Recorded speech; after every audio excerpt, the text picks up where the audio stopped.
Welcome. And today I'm talking to Pamela Brinker about being brave. And it's really easy to say, oh, I'm going to be brave. I'm going to have courage. But actually doing it during those really hard times is a whole different deal. It's kind of like theory versus application. And Pamela and I go into some strange places that I didn't expect in this interview. And one of them is this idea that we can actually put things or routines into our daily life that force us to be brave so that when hard things come up, we've already done something really hard that day. So I think a lot of runners can relate to this. Maybe they've decided they're going to run 3 to 5 miles first thing in the morning. And it's hard to get the shoes on. It's hard to get out there on the road. The first mile does not feel good, but they do it anyway. And then, of course, they get all the endorphins and feel really great by the end of the run. But it actually has shifted their mindset all day. And so to me, those kind of daily routines, and we didn't talk about running, we talked about the cold water plunge, cold water therapy that many of you probably have heard about on the Huberman podcast and Wim Hof. That's something that nobody wants to get into ice cold water. I mean, I don't know anybody that does, but it is really uncomfortable. But if you commit to it and do it, you increase your courage all day long because you know you've already done something really, really hard. And this kind of translates into wanting to really look hard stuff right in the eye. And in Pamela's case, she has 2 sons that became very addicted after their father's death and the grief that they didn't know how to handle. And she really had to get honest and real about what was going on in their family and how to help them. And she tells us in this interview that this took her to a whole nother level of being brave. And I think many of you that have loved someone with an addiction or had an addiction yourself, I think you know what I'm talking about, that the level of bravery required to stay in the game, to deal with the uncertainty, to be waiting for the shoe to drop, to try to find contentment and hope and joy in spite of all of this worry and uncertainty that you have due to the addiction or the loved one with the addiction. Man, that is hard work. But through yoga practices, sometimes soothing and comforting and softening and being vulnerable and tender, and other times doing really hard stuff like getting into a cold ice bath every day. Both of those poles are training for being present to really hard things. So even if you haven't had an addiction or you don't know anybody that's had loved ones that really, really had life-threatening addictions that just make your hair stand on its head. I mean, it's really hard, as some of you know. I think this talk will still apply to you because you have something hard in your life. You have something you're scared to look at in the eye. You have feelings and emotions and sensations and thoughts that you want to run from and escape from. And what Pamela says is that she teaches people, she's a braveologist, which I think is such a cute term, and she teaches other people how to be braveologists. So towards the end of the interview, I was just admitting, like, I don't like this. I don't want to have to stand up that tall and be that vulnerable and take the arrow. And every part of me wants to shrink away from that. And yet I know that's not possible in this life if I want to live a full and fulfilling life. And so part of it's just this commitment to decide, yes, I'm going to be brave and I'm going to do hard things and I'm going to structure my life in a way to practice being brave. And then when those really hard things come up, I will know I can depend on me and my loved ones. So I love this interview, very heartwarming. And I really would love for you to read her book, Conscious Bravery. I'll put it up on the screen for those of you who are watching this on YouTube.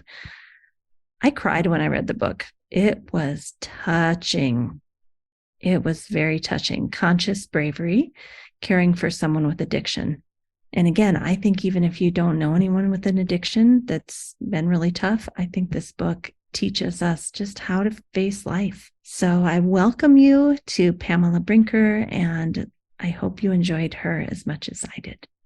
Welcome to the Yoga Therapy Hour. My name is Amy Wheeler, and I'm your host. The Yoga Therapy Hour is here to support you on your mental, emotional, and spiritual journey. We talk about things like nervous system regulation, spiritual connection, how to be more involved in your community, how to communicate well, how to manage your mental health. There are so many things that we are excited to share with you in Season 5 of the Yoga Therapy Hour podcast, and we hope that you will share it with your friends, family, colleagues.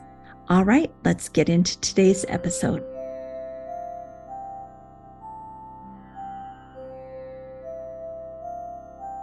Today, I'd like to introduce you to Pamela Brinker from Colorado Springs. Thank you for being here, Pamela. It's my joy and pleasure. Thank you for having me, Amy. I just want to start off today just telling our audience a little bit about this story that I read in your new book. This book's been out about a year, but it's just such a, I want to say, heart-wrenching book. It's called Conscious Bravery, Caring for Someone with Addiction. So I think just kind of setting the stage is important before we get into the interview. Can you tell us a little bit about your situation with Conscious Bravery and caring for loved ones? Sure. I had been a psychotherapist for about 20 years when both of my sons turned to substances as the answer to their pain. That was about 12 years ago. And at that time, my deceased husband, presently now he's deceased, but he had just died from grade 4 glioblastoma brain cancer. And so my sons were teenagers, and we had about just a little over a year to prepare and walk alongside my husband, their stepdad, as he passed. But the pain of it hit us all much harder than we expected. And it launched my sons into a level of grief that I didn't expect. And they turned to substances to manage their pain, even though we were all close and we turned to each other. And I thought we had open communication. They kept this very secret. And within 4 years, they were addicted to amphetamines and methamphetamines. And since then, they've had up and down struggles with a number of substances, Coke, LSD, just basically trying to manage their pain and discomfort. So for me, I've been a practicing psychotherapist for 20 years now, over 30. And what it meant back then was I had to revamp everything I'd ever learned and taught my clients and walked alongside with them in their grief and in their trauma and struggles, and had to learn how to use it in different ways for myself. I had all these protocols and practices, and I'm an integrative psychotherapist. And so I use somatic practices. I use EMDR. I do yoga. I bring in meditation. I bring in everything, nature. But I had to relearn how to use those kinds of things for myself.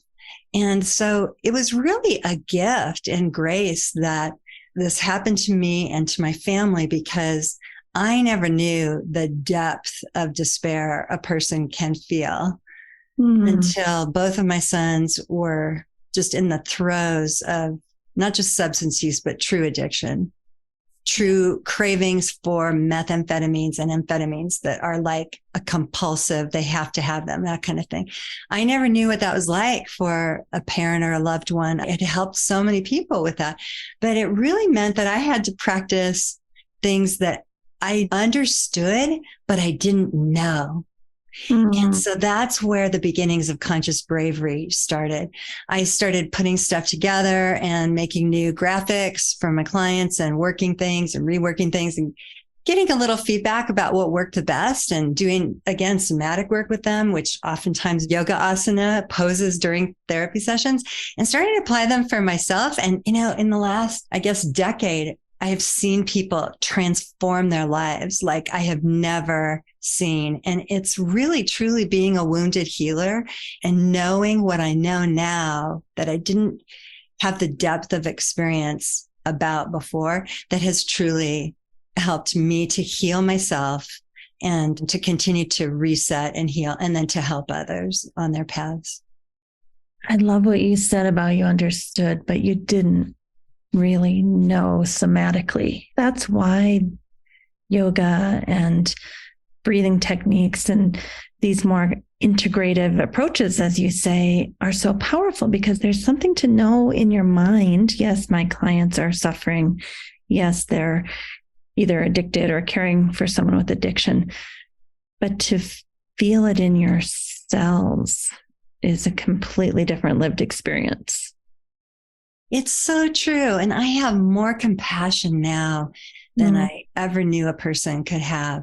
So I have to have tools and practices for my self-care because I feel so much more empathy. I've always been an empath. I was one of those people in 6th grade that said, Mom, I met her at the park. Can she come and stay with us? She needs a place to live, But I've just had to have different kinds of boundaries, truly. And I hope our listeners can know that boundaries aren't tough love. Boundaries are things we do for ourselves. That's what I've experienced. And so boundaries are helpful. And I've had to learn to love myself more deeply than ever before, which means being able to relax in ways I never knew were possible.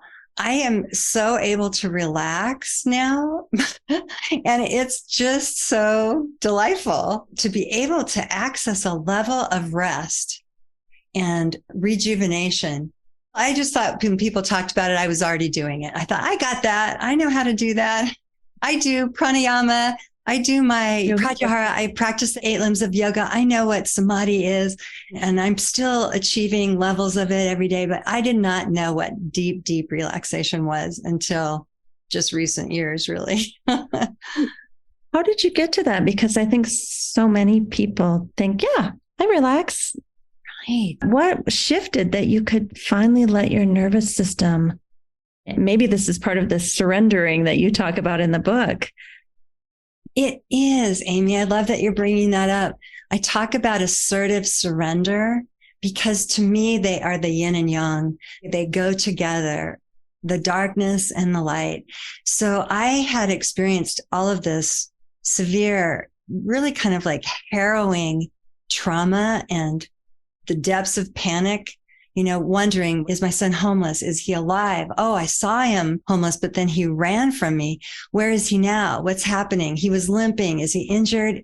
What's worse than death to me is a head injury or losing limbs, things like that. So I had all those fears and just panic would grip me. And I really finally sought out help from my energy working chiropractor, acupuncturist who's got a lot of skills, just different kinds of therapists who really helped me to be completely transparent with myself and see, I am really struggling. I need deep, deep compassion.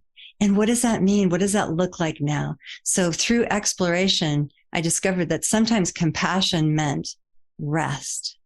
And a level of rest during meditations and at the end of meditations that meant, I can even let go a little more as I'm breathing. I can even let go a tiny bit more there. And so I did a lot of interoception. Interoception is awareness of our inner workings, where we can actually feel our heartbeat. Maybe we can feel the inside of our left ankle.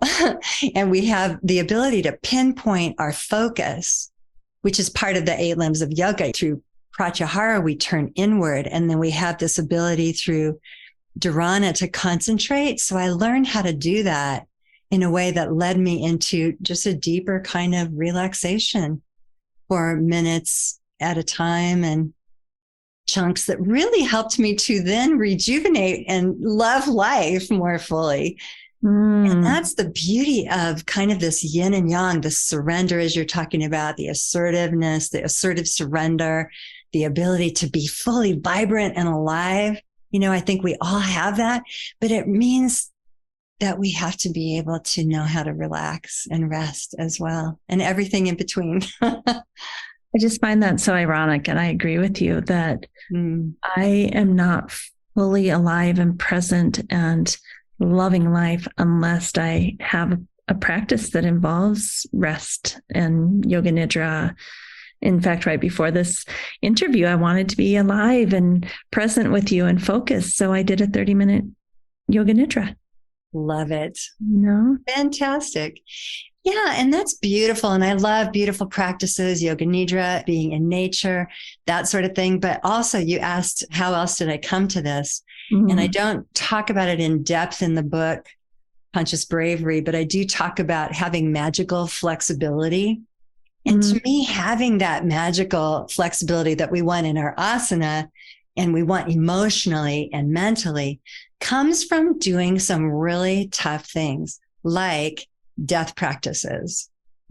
So I do death meditation practices as well as vibrant, awake, alive. Here I am gathering and releasing, and I'm connecting to source and the universe. I also do lying down, full corpse pose. Okay, I'm going to die to everything that I long for. I still want it. I'm still going to work toward it. It doesn't mean that I can't do that. I can't still have a mission and a purpose and desires for my sons and so forth who've struggled greatly. But I want to release that attachment and say, okay, I'm dying to what just was. And I'm helpless over a lot of the control over these things.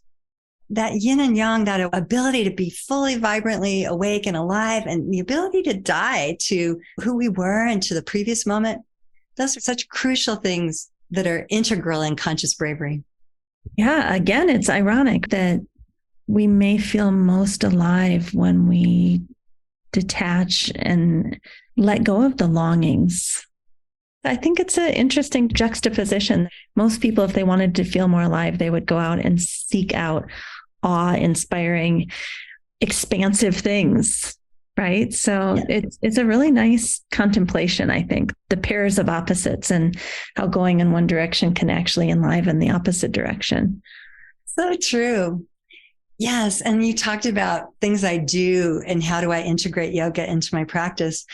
Over time, certain things just evolved, and I'm raising one arm and lowering the other because to me, Tadasana always seemed like it was missing something, either facing the mountain this way or facing the mountain with arms up in the air. And it always seemed to me that I wanted to greet with hands at heart center myself and those with whom I was practicing. But I also want to greet God and the universe, the Tao, the infinite, while at the same time I'm anchoring in the earth. And so I do this practice and I teach in workshops and so forth called Earth and Sky. I don't know, maybe somebody else has come up with it, but I call it Earth and Sky or 5D, 3D Tadasana. So the fifth dimension connecting through heart center and through our bodies to the 3D, this third dimension on which we live. And so we're connecting to the sky and the earth, or the universe and the ground. And it's really grounding, but it's also enlivening and expanding. So that's a practice that I love that evolved from working with clients and also from my own need to be able to be two places at once. You said that to my husband the other day. He was going through a really hard time. And I said, honey, it's okay to spiritually bypass for a few days to give yourself a break from this. It's okay to just go up into the ether for a little bit and connect with source, to bring down some ability to stay in your body and deal with this really hard stuff. And, you might call that a spiritual bypass, or you might call that gaining energy from source to allow you to be human again. I love that way you said that. And what a beautiful being you are to him. And I'm sure he is to you. And I wouldn't call that spiritual bypassing. To me, spiritual bypassing is avoiding. And avoidance takes a heck of a lot of energy. It's like denial. It just catches up to us later. But what you're asking for and encouraging him to do, to me, is allowing what is, right? allow what is right now for this moment. It'll change. That's the beautiful thing about feelings and thoughts. They come and then they go. Yeah. And the way you described, sky and earth, you said they kind of meet in the middle in your body. And I always picture that, even with respect to all the different chakras, that the heart center is kind of where they all meet. And one of the things that really stood out in your book when you were telling the story of your son and how he had to be almost forcibly removed, taken to wilderness camp to kind of recalibrate his system and get back on track, you said love is the key. Love is where it's at. And I think that's very cliche, but after reading your book, I know there is real depth there for you. So tell us about that. Where the heaven and the earth meet is in this human body and in this human heart. What does love mean to you? Love is the fiercest force. Love to me is a tenderness and an empowerment, and it does reside in places. It resides in our hearts, which are very close to our solar plexus, which is the source of our beingness. Our essence is somewhere in this place. Most of my clients and friends, when I ask, where do you think your essence is? And they say it's usually right near my heart or my solar plexus. So love is in our bodies, but love is in this connection, this authentic connection that you and I are having and our listeners are having with us. That's an element of love as well, because love can be open-hearted, open-eared, listening, receptive, and that's a force. So that's why I say love is the fiercest force, because to me, nothing good, nothing great happens unless love is behind it. And that's what enabled me to, as you talk about, have my son transported to the wilderness therapy experience that our family had agreed, and he had agreed he would go to. And that, just to help listeners understand why a parent would do that, he had gotten himself into such a terrible, terrible place that we feared for his life. It was really life or death. He'd run away from home. He'd found a motel to stay in, paying for it with the $2 coins I had given him every year as a child growing up. So he pulled together these. I'd given him more than just on his birthday. So he had a whole bag full of $2 coins, and he'd gotten a room at some little motel and had run away from home to avoid facing his consequences of what had happened. And what had happened is he had used substances so often and severely, his judgment had been clouded, and he'd taken a bottle of Jack Daniels at the age of 15 and a half, I guess he was at the time. Yeah. He'd taken them to his high school and gotten another girl and himself so drunk that she had to be rushed to the hospital. And that's where I, as a parent, said, I can't be a part of allowing this to happen. He's going to not only hurt others, which he unwantedly, he didn't know that was going to happen. No one wants to be so addicted to substances that you would do a thing like that, right? That had happened. And I felt for her and her family so tremendously, but I also felt for him in his future. If that happened once, that could happen again. So wilderness therapy, it's a place where you don't have screens, you don't have phones, iPads, nothing. You write letters to your parents. Your parents are very, very involved in your own healing. And it was a family healing event.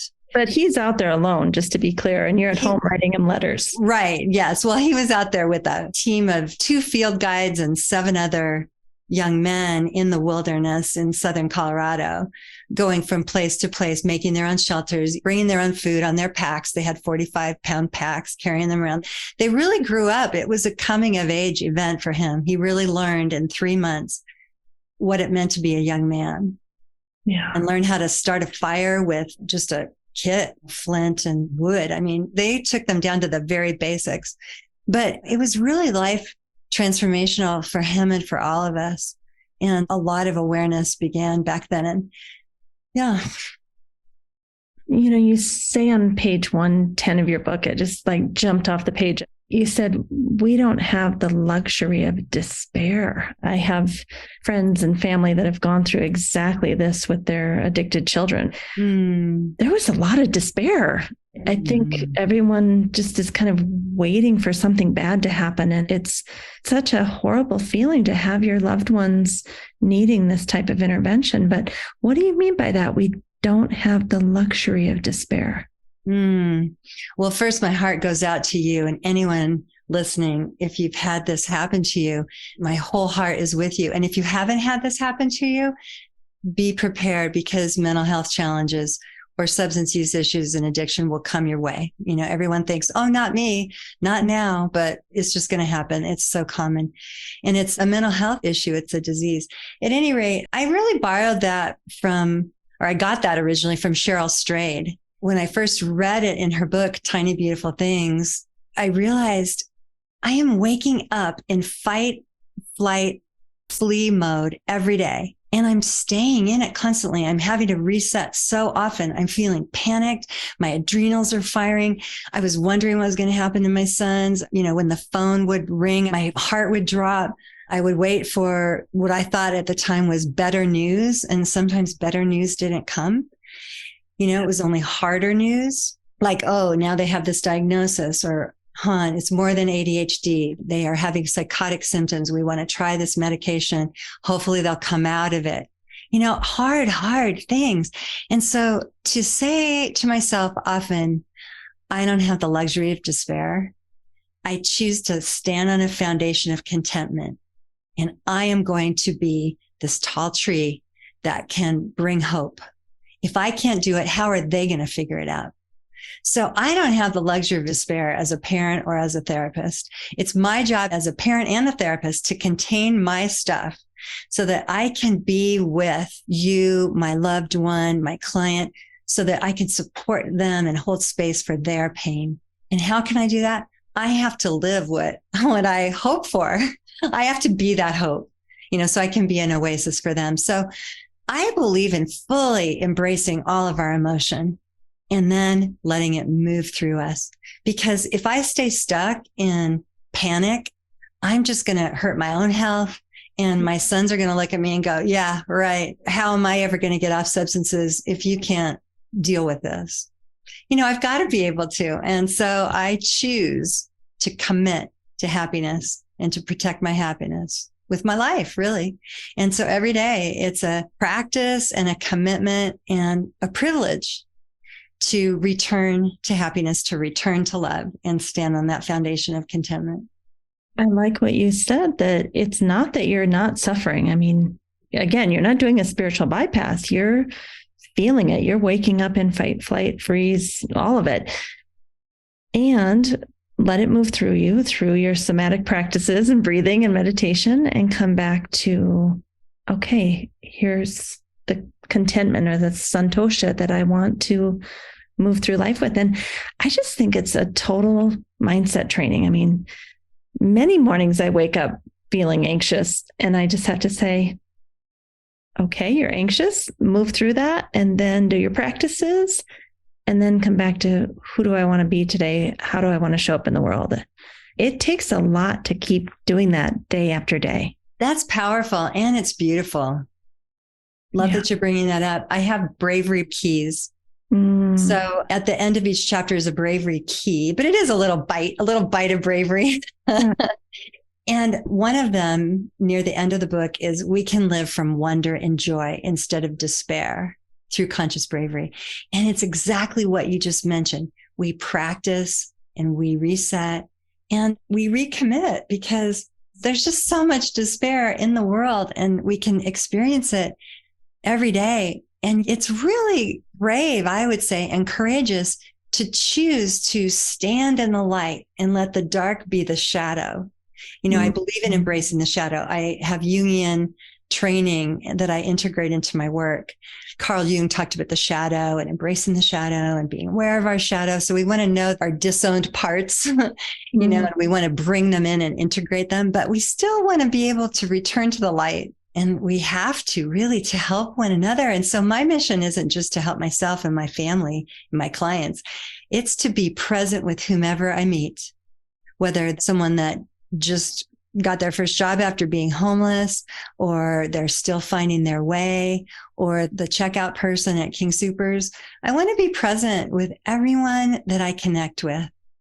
That to me is a part of finding hope and not living with despair, because presence is such a way to bring bravery into our lives. To be fully present takes guts and tenderness, right? A combination of not just strength, but also that ability to be compassionate, which is a form of strength. And how do we become more comfortable living in that state of vulnerability? I mean, I think so many of us have spent an entire lifetime trying to build a wall not to feel vulnerable. Great question. I have a chapter in the book called Become Comfortable with Discomfort. And many of the people that we love, our teachers talk about this, write about it. Pema Chodron, learning to live with discomfort and uncomfortability. But it's a real practice. I believe that we've got to integrate it into our lives every day. And so I notice when I'm uncomfortable, even in a conversation over the phone, or just a flicker of agitation might arise in me, in my whole being. So you talked about mindset. Sometimes those kinds of things happen in our minds. Sometimes they happen in our emotion or our hearts. Sometimes they happen in our energy field. We have a disruption in the energy either surrounding us or in the space that we share with someone else. So being aware of that helps me to know, okay, here's a moment, a little moment of agitation or discomfort. I'm going to be with it. I'm just going to notice it and tend to it. And I can move through this if I allow it. But the allowing and the accepting of it and saying, now there's this, here's this discomfort, is a way to do it. So I teach, say to yourself, now there's this, or say, I'm noticing. Oh, okay. This is here. And it doesn't mean it's going to last forever, although we want to perpetuate it by feeding it. It just means that we're accepting it like we would our best friend who's coming up to us and saying, I'm really struggling. We wouldn't disown her or detach. We would be present. So we want to be present with our own discomfort. And it becomes such a practice that I even see that we can become more comfortable with overwhelm. And with catastrophe. So when catastrophe arrives, we can say, oh my gosh, here it is. The thing I feared. Wow. All right. Breathing and grounding, breathing into it, breathing into my being, remembering who I am. I'm not this situation. I'm not this circumstance. I am this me, this essence, this person I've been from before birth and through life and always will be. I can take this on. I'll figure this out. So those kinds of affirmations are super helpful, but not in and of themselves. They have to be embodied. I really believe affirmations are helpful tools, but only when we let them become a part of us. And so I teach moving mantras as well. We might want to say, okay, I'll figure this out. And so we ground and we walk around our house or place of work and we say, okay, I'm going to figure this out. I'm right here. It's okay. I'm right here. Whatever affirmation we want to believe we can embody. And those kinds of things are absolutely, there's no price you can put on that kind of ability to handle discomfort, because it may be one of the best tickets into joy. I want to follow up on the joy thing, but let's keep on this thread for a moment before we go there. What are the common barriers that keep people from being able to do this? Okay, I'm here, I'm now. The catastrophe has struck. I can get through this. I'm going to breathe. I'm going to find my essence. I'm going to remember that I'm eternal. Like, what are some of the barriers that stop people? Because I would say most people can't do that. They get overwhelmed with emotion and negative thinking and allostatic load. Frankly, come into a situation with already high allostatic load, the chances that we're able to work through these things are much less. So what would you say are some of the barriers that are preventing people from being consciously brave? The barriers, habit, lack of awareness. If we're not consciously aware of our habits, how can we change them? They don't just haphazardly shift out of luck or good fortune. They change consciously because we put one foot in front of the other and we do the harder thing. We do the more tender thing and we start breaking patterns. And so, for example, if I have a habit of worrying, I might be very comfortable with that habit because it might feel kind of empowering. So awareness helps me to know, I think that that's empowering, but it's really not. Or clients I've worked with who have big anger issues. Anger can feel like a force. It can feel like, oh, I can talk this person into what I need them to do or what I want them to do. Or I can get this person to kind of shrink a little bit if I'm angry at them. But really, if we're aware, we notice bullying and anger and worry, anxiety, panic. These are more harbingers than they are tools.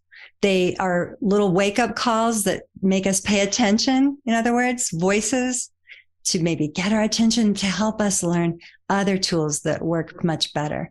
And so, as you were saying, all these things that we do become barriers when we're not aware that they're barriers. And even if we are aware that they're barriers, I would say another way out is commitment. All of the clients I've ever worked with and people in my workshops who actually change do the harder thing. They make structure their friend. And so they change their habits because they're putting different things in place every single day, whether they want to or not. So any of you who've ever been an athlete or a musician, you understand you show up at practice, you show up to play your instrument, whether you feel like it or not. Yeah. And pretty soon you're ready to do it. Pretty soon you kind of like it, or you find something you like about it if you can have that outlook. And so we commit to change. And another way we move past these barriers in regard to change is we make friends with change. Instead of sitting on our comfy spots saying, okay, I got this now. That finally happened. Yes, I've got this great job, or now my son is in recovery. Woohoo! I'm resting easy. We can rest and enjoy that, sure, and savor that, saturate ourselves in that joy. And simultaneously, we can say, I still got to do the work. Yeah. Every day, I'm still going to show up in readiness, practicing discomfort, bringing fear along with me, making friends with fear as an advisor, and then letting fear move through me and choosing to live with pain, but not suffering, choosing to live with awareness of fear, but not being succumbed to fear. So let's go to chapter 9, where you say fear is an advisor. I mean, I think this is such an interesting idea because we get stuck on the fear or we get stuck on the anger and we don't really understand, which is what you're saying, is just a messenger to go back and look inward. So can you tell us a little bit more about this idea of fear as an advisor? I love talking about our advisors because we have many. So this comes from Parts work in therapy, if you're familiar with that. But fear is just one of many emotions that comes into us in our service. It comes to tell us something like, pay attention, watch out, or this could happen, as if we didn't already know it could happen. We're reminded. But it comes, I think, not just to say this could happen, but hey, what you going to do? Because fear isn't going to figure it out. Fear resides in the part of our brainstem that we like to call the reptilian brain, or it attaches to the sympathetic nervous system, which makes us want to fight or flee or fawn and please someone or curl up in a ball and feign death, right? So fear resides in this temporary place in our bodies that tends to be at the brainstem, to help us shift so that we can make a better decision. The newest research, I love this, in the last 10 years shows that we can rewire our brains and we can reconfigure our nervous systems. They're not the boss of us. They don't make the calls and we're not stuck with that, right? This really, Wim Hof gets a lot of credit for this, and people like Stephen Porges and Bessel van der Kolk in their work on trauma. Wim Hof, before he even knew why getting in the cold water was helping him, he was rewiring his nervous system. And any of you who don't know about Wim Hof, he's famous for his Wim Hof style of breathing, uplifting breathing. He's said about 25 Guinness World Records for being in the cold, hiking Mount Everest in shorts, all these things. But it's not just him. He doesn't want to be a guru. He tells all of us, you can do these things too. You can build resiliency. It takes focus, it takes commitment. And so to me, circling back to fear, I am very focused and aware of when I feel fear. I will tell you that. Mm-hmm. And there are a lot of things I'm not good at and a lot of things that I'm still working very, very hard on. But one thing I do know is when I'm feeling fear, because I tune into all the 6 zones of my experience. I tune into my thinking often. I tune into my heart often. I try to be aware of all these zones of my experience. So the 6 zones are your thoughts, your feelings, your heart, your body, your intuition, the energy zone around you, the energy space, and then your deepest core self, your essence. And so the way I handle fear is I listen to data that's coming in, bing, bing, bing, bing, bing, watch out from any of these zones. And sometimes it's coming from my intuition and it might say, watch out, don't trust that person. And sometimes it's right and sometimes it's not, but I do listen. Sometimes it's coming from my thoughts, like, oh, this has happened before. And my thoughts are already leaping to this other thing will happen again if you don't make a change. But I try to just notice neutrally, oh, that's fear talking. My thoughts aren't true. My thoughts are just thoughts. They're just data. My emotions aren't necessarily true. They're going to pass and change. The truest thing I know is my essence and that I'm alive, that I can be present. So being aware of fear helps me to come back into presence, breathe through that alert that I'm receiving from whatever zone. And then I can breathe into a place of solidity and ground down. And then I can operate more from the prefrontal cortex and realign and make a decision about what I'll do. And to me, that's conscious bravery in a nutshell. It's really having the awareness to do whatever is needed in any given moment. And so when we're consciously brave, we can handle fear differently. I agree with all that you're saying, that it really is a decision that I'm going to attend to my fear and do it anyway. And, regarding cold water therapy, I hate cold water. It is like my arch enemy my whole life. But last week we were in Canada with the family and my brother and my niece, they were getting in the cold lake. And so I said, you know what, this is a chance to just not like something and do it anyway. And so I did it day after day with them. And I felt so good afterwards. It kind of reset my vagus nerve and all of that. But I think one of the biggest things I discovered with that, and I've been getting in a cold bathtub since I got home, right, was that it's something I don't want to do. I may even fear, like, oh, it's going to feel horrible. But once I do it, I feel so, I don't think powerful is the word, but I feel like, yeah, I can deal with hard stuff today. Nothing is going to be as hard as getting in that cold bathtub at 5 a.m. it kind of I don't know, I'm feeling it's building my bravery muscle somehow. What do you think of that? Yes. Oh, I love that you're saying that because I do talk about flexing our bravery muscles. And I love cold water immersion. And I'm a huge believer in it for about 20 reasons. I have a list on the notes in my phone that I send people. The Huberman Lab podcast is one of the best sources because there's so much data available through Huberman about all the reasons to do cold water immersion. And you're talking about several of the major reasons. Because it boosts our dopamine for 4 to 6 hours. 4 to 6 hours is the research. I just listened to a woman who's written a book called Winter Swimming, Soderbergh, and she researched the effects of dopamine because of cold water plunging. And other people have done this too. And so it's not just EBGB cool stuff like I feel good, I feel alive. That too, it does make us feel more awake and alert. But it actually, with most things we like, boost our dopamine from minutes to an hour. Things like whatever people like, sex, if it's alcohol, getting on your phone, getting good news, whatever it is, eating something that you love, chocolate, a workout, those kinds of things boost our dopamine for a period of time. But the cool research about cold water immersion is that if you do it for even just 11 minutes per week in little 2-minute segments per day, now I do more and a lot of people do. I like to do 5 minutes a day. it boosts dopamine for 4 to 6 hours, which means that we think more clearly. We can handle anxiety better. We can do hard things. So that's the B of what you're talking about. If we can do tough stuff like get in frickin' freezing cold water, we can do just about anything. And it's beautiful because it does transfer over into the emotional arena. Does it get easier, or is it always like, yeah, that's going to feel really horrible, I'm doing it anyway? That's a great question. It does get easier, I think, because of the structure. That's why I do it every single day. I haven't missed a day since I started, because to me, I just don't want to miss a day. I don't miss a day of drinking water. So why would I miss a day of something that boosts my immune system, lowers inflammation, increases my metabolism, makes me think more clearly, makes me feel more vibrant and alive, helps me know God and the universe better. I'm in touch with oneness. It's like an asana. You make it sound so great. I'm here to tell our listeners it's really hard. Yes, it is hard. But there's all those benefits, but it is so hard. I don't know. Maybe I'm a wimp.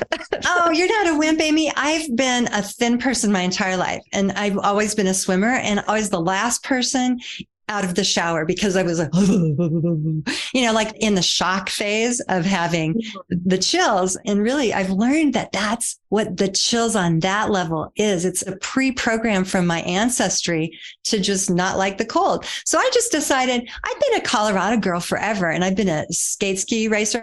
And so I've skate skied in the 10 below. So why can't I just gradually work up to cold water immersion? So you did it the hard way, just going in the cold lake, which is great. I encourage people, if you don't like the cold, you're one of a bazillion people who don't like the cold. I didn't either, but I worked up to it with cool water showers for 30 seconds for a week. And then I would linger longer. So it was 45 seconds in the cool water shower. Then I would put the temperature a little lower to finally, after it must have been a month, I was finally down to the coldest temperature in the shower and doing it for 2 minutes. And then I said, okay, now I'm ready for a cold plunge, and bought a cold plunge pool that we keep at a certain temperature that's pretty chilly, but not too chilly. It's around 50, I might as well say, because I don't think I have to do it at 40 or whatever. What I'm doing. But 50 is freezing. It's super cold. You put your hand in that and it feels like, just hearing about it. I just set my little buzzer and hop in, and you always gasp initially because it's just a bodily response.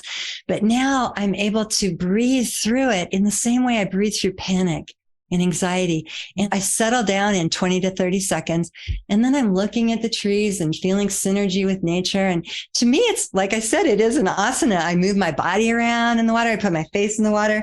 Oh, the rosacea I had is almost gone. I had rosacea, which is a thing older people get, in case you younger people don't know. You can get over time. It's just like little red blood vessels showing on your face. Oh.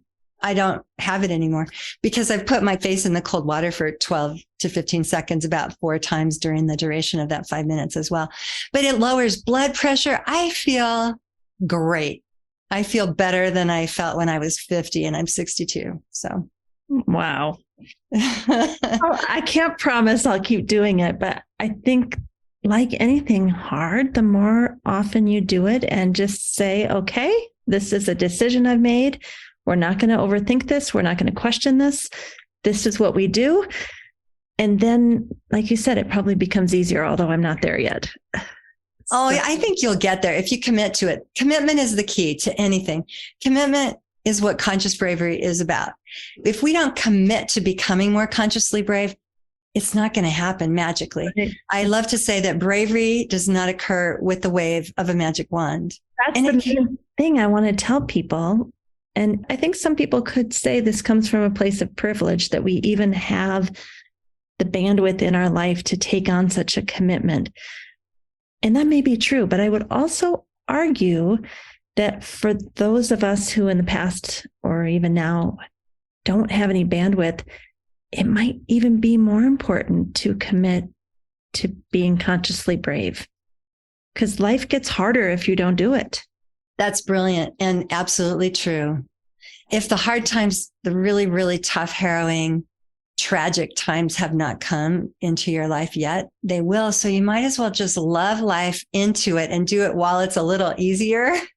I really learned kind of the harder way after my husband had passed, because I thought I had a bunch of tools and practices at the ready. But boy, I just kind of got slammed to the ground and had such despair and anxiety and just had to change my life. But, I should say to this point that we're talking about that part of bravery that I achieved and part of what I do in the cold water is tenderness.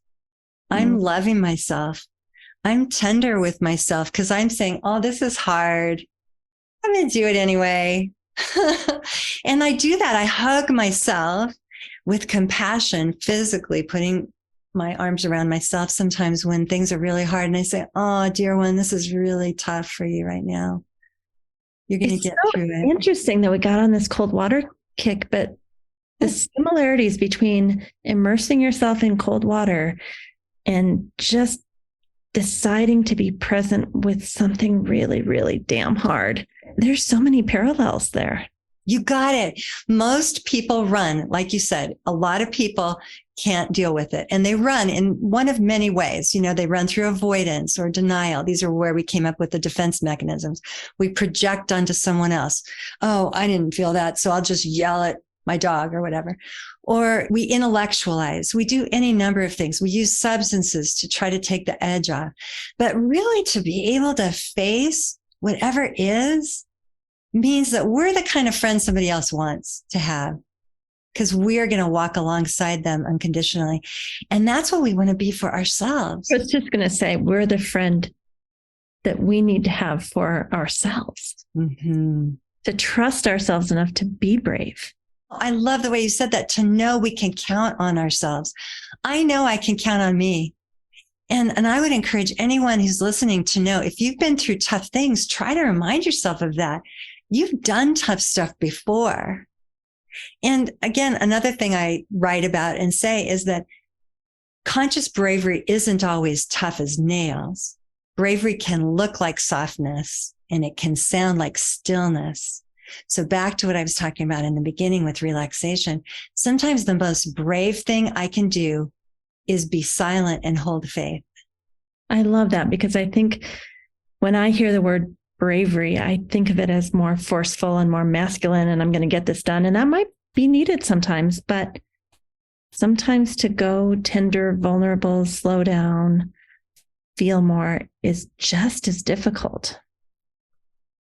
Absolutely. And I have so many friends who maybe don't call me until after they're through the tough thing. And so to me, another component or branch on the tree of conscious bravery is asking for help. And I know that you weren't prompting me to talk about this, but it just occurred to me as you were speaking that we really want to be brave by seeing help as a sacred exchange. We give help and we receive it. And one is not better or more important than the other. The strongest people I know are willing to receive help, and the ones who have an outwardly strong appearance, but really this conscious bravery is not happening inside of them, will not and cannot receive help. Sadly, we are the ones who need it. So, Pamela, as we close here, I know that this book, Conscious Bravery, is the first in a 3-part series. And now I have to know, are 2 more books coming out after this?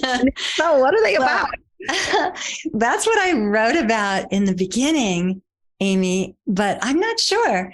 Right now, I'm just sticking with this story and we'll see, because I decided I needed to take the pressure off of myself as well. And so right now, I'm just focusing on really teaching these tools and practices. If people want to know more, you can go to my website where I have some worksheets and I have more information. I have a YouTube channel that's at Pamela Brinker on YouTube, where I've got little short videos, 2-minute videos about conscious bravery and just little tools to build resilience. And some of the practices, the somatic practices that I teach, like earth and sky, gather and release. So for the people who are watching this on YouTube, our Optimal State YouTube channel, I've brought up Pamela's website, which is www.pamelabrinker, BRINKER.com. And I just love your website. I just think it's really, really well done. I am a braveologist. I'm passionate about helping you to become one too. Oh my gosh, that's so amazing. Thank you. I think everyone can become a braveologist, which is basically we study and practice bravery. Just even hearing that, it makes me cringe, but it's the only way forward. Like, I don't know. Somehow I have to get over this thing in my mind that there's some other way. I know. Isn't that what we all do? Can't I just love bigger and better? Can't I just be a creature of peace? But the way into peace is through the tough stuff. We have to be able to go through the tunnel and be present and awake and aware and not run, not flee, be with it, but also not stay stuck in the trenches, come up for air and live vibrantly. So that's why I really, truly believe we can live vibrant, happy lives, and we must. I love that. Well, thank you for coming today. It's been so nice to talk to a soul sister that I'm just meeting for the first time, but I love your book. I think even people who are not a caretaker of someone with addiction, which is kind of the theme of the book, the themes that run through your book are so applicable to anyone who needs to be more brave. And as you said, this mental health crisis, the new pandemic, is going to touch every single one of us sooner or later. Thank you so much. Yes, some of the reviews people just beautifully and graciously written on the Amazon book page have written that is a book for everyone, because it really is practices that I've taught all of my clients, no matter what issue they've brought to the table. Yeah. So thank you for that. You're so loving and gracious. And yes, you're a soul sister too. I hope you enjoyed this interview with Pamela.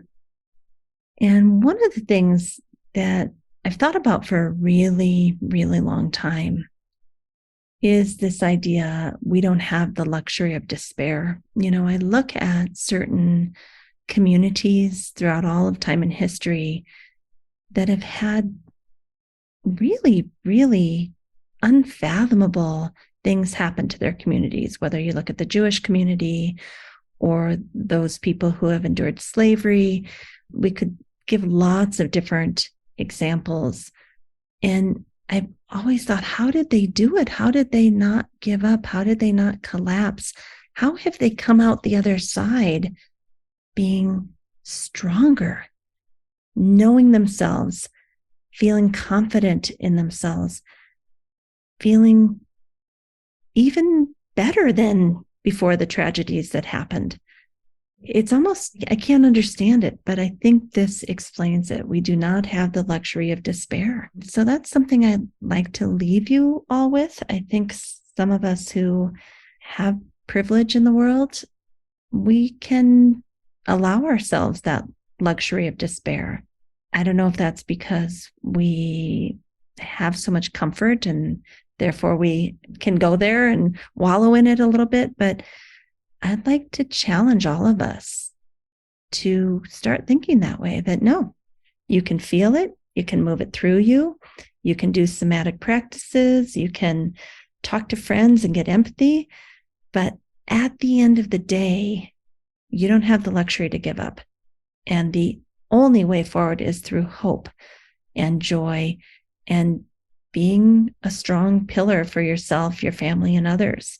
I think if we come into it knowing that, yes, we get to process emotions, but in the end, I'm going to stand up and be a brave person, and I'm going to do it, and I'm going to face life.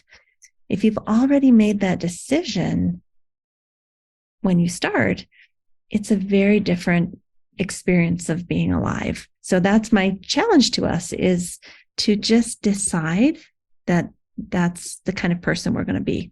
We're going to have conscious bravery, and we're going to do what we need to do, giving up some of our comforts in order to show up that way. And for me, this whole cold water bath thing, there is no part of me that ever wants to do that ever again. But there's also this little part of me that says exactly why you should be doing it, honey. Get out of your comfort zone every day. So I'm not making any promises to any of you, because I don't want you to see me in a year and be like, are you doing it? There's a chance I won't, but I really think it's possible that I should. and I need to contemplate that. So we're talking about intentions. We're talking about contemplation. Doesn't mean we have to do it, but I think we have to think about doing it. That's the first step. And that's where I'm at. And that's what I'm asking you to do also. All right, everyone, have a great week. And I really love sharing these interviews with you every week. I hope you enjoy them too. And again, we have a Monday night yoga therapy clinic. And we have every month has a different theme. You can go to www.amywheeler.com. And the ones that are coming up in July are emotional eating. And then we have some 1 month on anxiety, 1 month on depression. We have past series on chronic low back pain and neck pain.